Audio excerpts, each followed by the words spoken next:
شهر رمضان الذي أنزل فيه القرآن هدى للناس وبينات من الهدى والفرقان.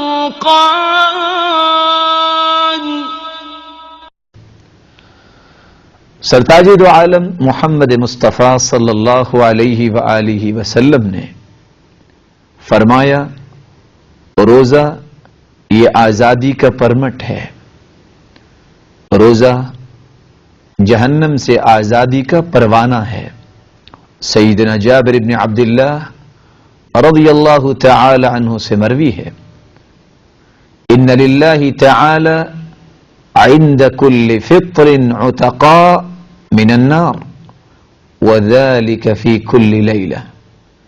مالک الملک ہر روز افطاری کے وقت لوگوں کو جہنم سے آزاد فرما دیتے ہیں. اللہ سبحانہ و تعالی ہم سب کو بھی اس بات کا مستحق بنائے کہ ہم روزہ رکھیں اور جہنم سے آزادی کا پروانہ حاصل کر سکیں.